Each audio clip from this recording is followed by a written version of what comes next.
Hello दोस्तों, कहानी दुनिया चैनल पर आपका स्वागत है। आइए सुनते हैं विमल चंद्र पांडे जी की लिखी कहानी खून भरी मांग। उनकी आंखों में जो मुझे दिखाई देता था वो फिर मुझे कभी और कहीं नहीं दिखा। उसकी परिभाषा देना मुश्किल है, लेकिन उन्हें समझना कतई मुश्किल नहीं था। चीज़ें दिमाग में इतनी स्पष्ट नहीं हैं। मुझे शुरुआत का इतना याद आता है कि इस दुनिया को मैंने उनकी ही नीली आंखों से देखना शुरू किया था। वो हमेशा मुझे अपने पुराने दिनों में बैठी दिखाई देती थी, जहाँ मैं हाफ पैंट पहने उनके पीछे पीछे घूम रहा हूँ और मुझे ढेर सारी कहानियों में गुमा दे रही हूँ। हम उन्हें किरण बुआ कहते थे और जितेंद्र उनका पसंदीदा हीरो था। ये बात पूरे मोहल्ले पर उसी तरह जाहिर थी जिस तरह ये जाहिर था कि मुझे स्कूल जाना एकदम नहीं पसंद। मुझे उस मासूम उम्र में एक अंधेरे हॉल में सैकड़ों जगमगाती रोशनियों के बीच पहली बार वही लेकर गई थी। सभी लोग दम साधे किसी एक चीज़ का इंतज़ार कर रहे थे, तो मैं भी करने लगा। वो मेरी उंगली थामे अंदर जाकर दाहिने मुड़ी थी और एक सीट पर बैठ गई थी।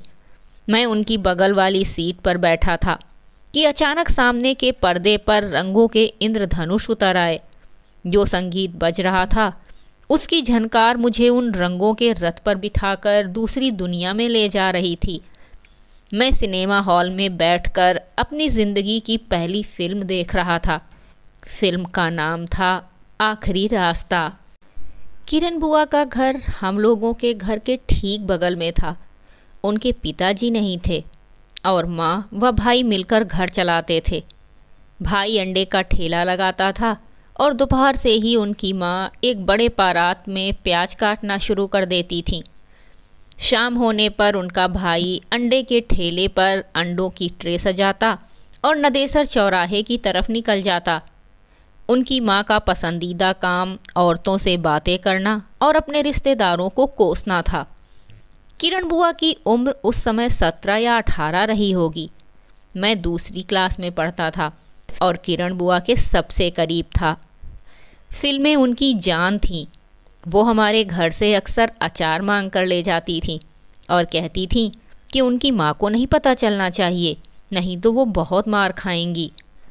हमारे घर वाली सड़क के दूसरी तरफ यानी सड़क पार करने पर फिल्मिस्तान टाकीज़ था, जिसमें किरण बुआ नियमित रूप से फिल्में देखने जाती थीं। कोई भी नई फिल्म लगने पर उस दिन बहुत भीड़ होती थी, इसीलिए बुआ अक्सर शुक्रवार को लगी फिल्म को देखने के लिए सोमवार या मंगलवार का दिन चुनती थीं। मैं हमेशा उनके साथ होता था। मैं एक छोटा बच्चा था और छोटे बच्चे इस बात की अघोषित गारंटी लेते थे कि उनके होते कोई अनैतिक कार्य नहीं किया जा सकेगा।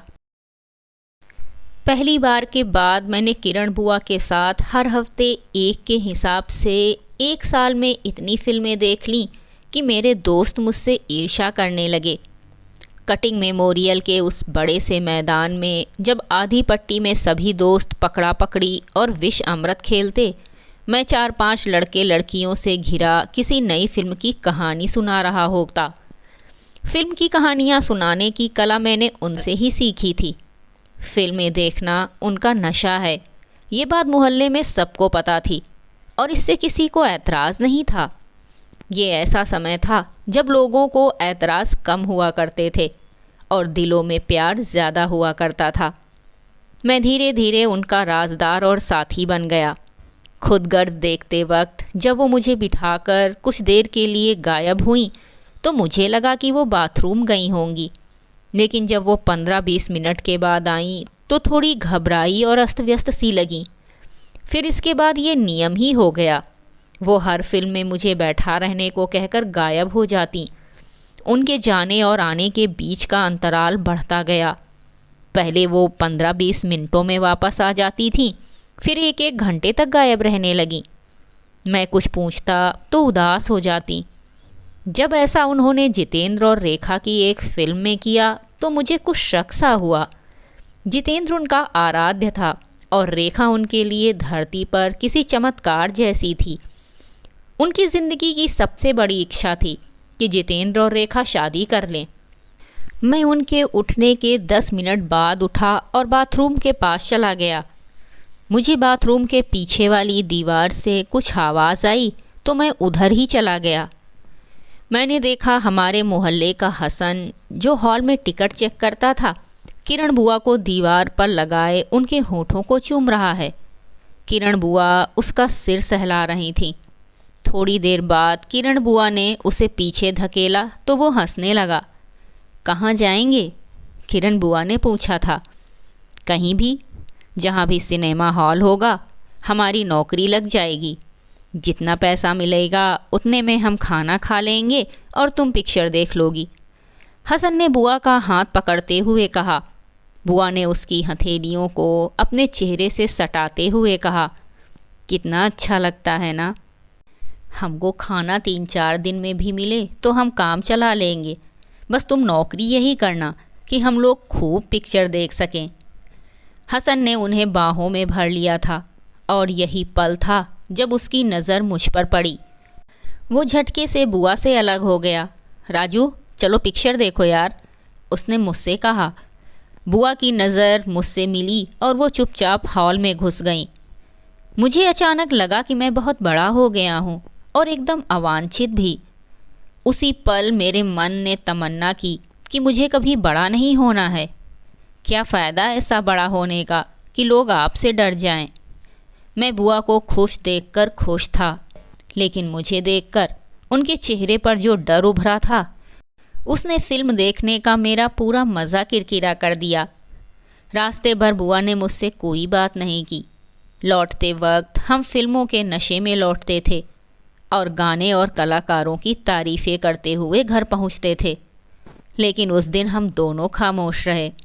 मुझे रात भर नींद नहीं आई और डर सताता रहा कि अब बुआ मेरे बिना फिल्में देखने चली जाया करेंगी तो मेरा क्या होगा।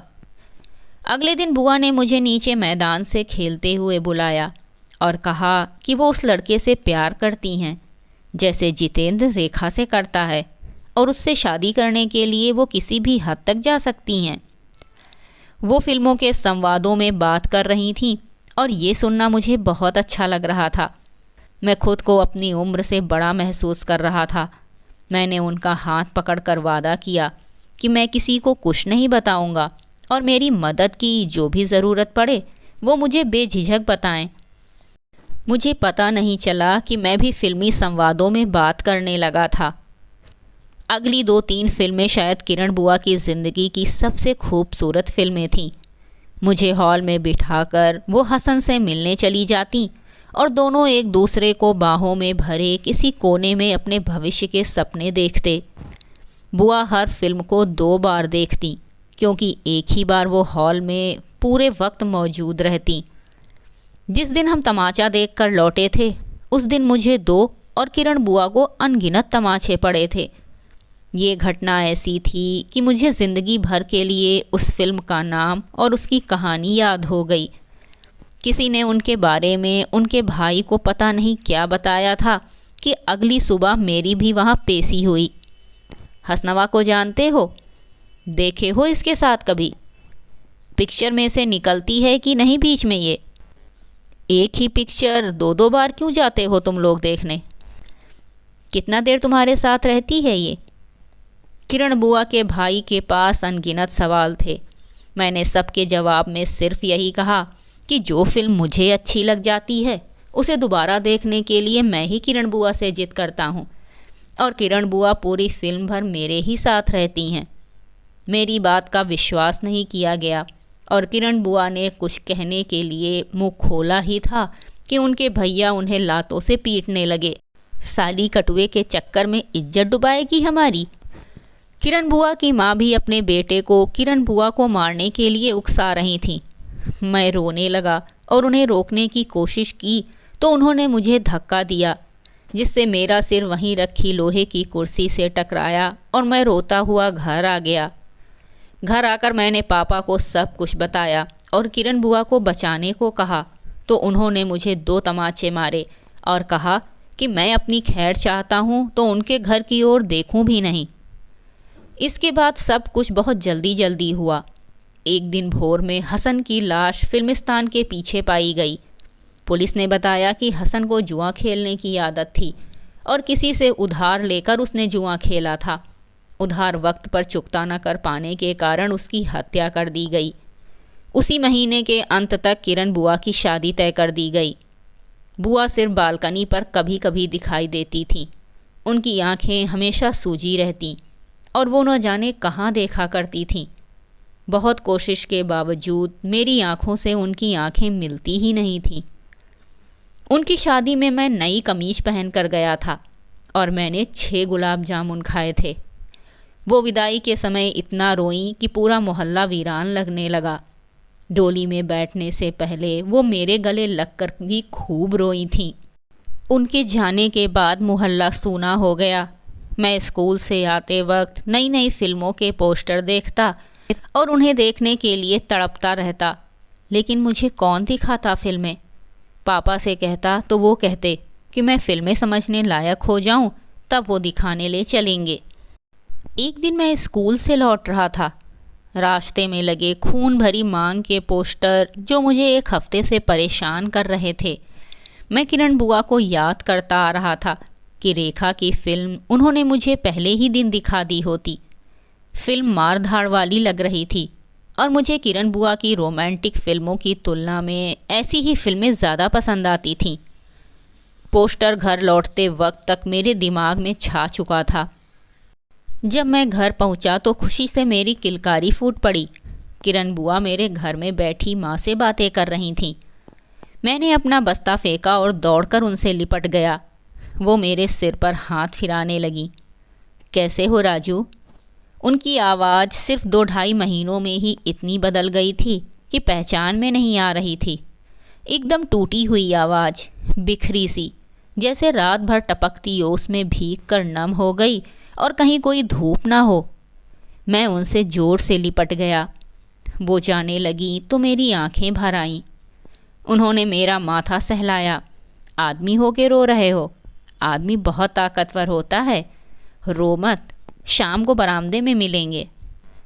बरामदा एक तरह से हमारे मोहल्ले की चौपाल था, जहां औरतें और बच्चे शाम को बैठ अपनी अपनी दुखों की गठरी खोलकर आपस में साझा किया करती थीं। शाम को जब पापा आ गए और मैंने होमवर्क उन्हें दिखा लिया तो बरामदे में जाने के लिए निकलने लगा। माँ ने पापा से कुछ कहा जिसमें मुझे इतना ही समझ में आया कि किरण बुआ के ससुराल वाले बजाज चेतक मांग रहे हैं और उन्हें यहाँ मार पीट कर वापस ये कहकर भेजा गया है कि वापस तभी आएं जब उनका भाई बजाज चेतक खरीद कर वहाँ पहुँचा आए। मैं इस बात का मतलब ठीक से नहीं समझा और जितना समझा उसमें मुझे यही लगा कि मार खाना कोई बड़ी बात नहीं और चेतक खरीद कर जितने दिन नहीं दिया जाएगा उतने दिन मैं किरण बुआ के साथ रह सकूँगा। जब मैं बरामदे में पहुँचा तो बुआ बैठी एक पत्रिका पढ़ रही थीं। मैंने उन दिनों की सबसे बड़ी समस्या उनसे साझा की। खून भरी मांग ज़रूर बहुत शानदार पिक्चर होगी और हमें उसे देखना चाहिए। मैं उनके आने का कैसे भी फ़ायदा उठा लेना चाहता था। वो एक बिना चीनी की मुस्कुराहट मुस्कुराईं और मेरा हाथ पकड़कर मुझे अपने पास बैठा लिया। मैंने तो देख लिया। मेरा चेहरा बुझ गया। उन्होंने मेरी ठुड्डी ऊपर उठाते हुए पूछा, कहानी सुनोगे? हाँ हाँ सुनाइए। मैं उत्साहित हो गया। उनसे कहानी सुनना किसी फिल्म देखने से कम नहीं था। वो एक एक डायलॉग बोलकर फिल्मों की कहानियाँ 2-2 घंटे, फिल्म बहुत अच्छी हुई तो 2-3 दिन में सुनाती थीं। कहानी कुछ यूँ थी कि एक ही अमीर बाप की 2 बेटियाँ थीं, जिनमें एक सुंदर और दूसरी कुरूप थी। सुंदर वाली बहुत घमंडी थी और कुरूप वाली बहुत आज्ञाकारी थी। रेखा का इसमें डबल रोल था। बाप के मरने के बाद सुंदर वाली अपने मन से शादी कर लेती है और कुरूप वाली को अपनी मर्जी से शादी नहीं करने देती। कुरूप रेखा राकेश रोशन से प्यार करती है। सुंदर वाली रेखा उसे मरवा देती है। सुंदर वाली रेखा कुरूप वाली रेखा से घर के सारे काम करवाती है और उसे बहुत मारती है। एक दिन उसे लगता है कि कहीं कुरूप वाली रेखा उसकी जायदाद में से हिस्सा ना मांग ले, इसीलिए वो अपने पति कबीर बेदी से एक ऐसी मांग करती है जिसे सुनकर वो घबरा जाता है। वो उससे मांग करती है कि वो उसकी बहन को मार डाले। उसकी खून से भरी ये मांग सुनकर उसका पति डर जाता है, लेकिन उसे अपनी पत्नी की ये खून भरी मांग पूरी करनी पड़ती है। वो उसकी हत्या कर देता है। कहानी के अंत के बारे में किरण बुआ हम बच्चों को संतुष्ट नहीं कर पाईं। उन्होंने बताया कि कुरूप वाली रेखा के मरने के बाद उसका घोड़ा उसी तरह उसकी मौत का बदला लेता है जैसे तेरी मेहरबानियाँ में कुत्ते ने लिया था। हम बच्चे अंत से बहुत खुश नहीं थे, लेकिन फिल्म हमें बहुत पसंद आई थी। पूरी फिल्म सुनाने में किरण बुआ ने 2 घंटे लिए थे और फिल्म ख़त्म होने के कुछ ही देर बाद जब वो गली में गोलगप्पे वाले को रो रो कर गोलगप्पे खाने वाली थी कि उनकी माँ ने उन्हें आवाज़ दी और वो चली गईं। ये हमारी आखिरी मुलाकात थी। इसके कुछ ही महीनों बाद पापा ने उसी शहर के एक दूसरे मोहल्ले में ज़मीन खरीद कर 2 कमरे बनवा लिए और हम लोग किराए का ये कमरा छोड़कर वहाँ शिफ्ट हो गए। मैं 6वीं क्लास में आ गया था और अपने दोस्तों के बीच रमने लगा था। माँ बीच बीच में अपने पुराने पड़ोसियों से मिलने पुराने मोहल्ले कभी कभी जाती रहती थी। एक दिन उन्होंने वहाँ से लौटकर बताया कि किरण आई है और तुझे पूछ रही थी। मैं 8वीं में चला गया था। माँ ने पापा से रोते हुए बताया कि बेचारी इतनी हंसमुख लड़की सिर्फ हड्डियों का ढांचा भर रह गई है। मैंने सोचा कि मैं किसी दिन मिलने ज़रूर जाऊंगा। मैं 9वीं क्लास में चला गया था जब माँ ने एक दिन लौटकर बताया कि किरण की अपने ससुराल में खाना बनाते समय जलने से मौत हो गई। मैं सन्न रह गया। माँ पापा से बता रही थीं कि स्कूटर देने के बाद से ही उसके ससुराल वाले सोने की चेन की मांग कर रहे थे।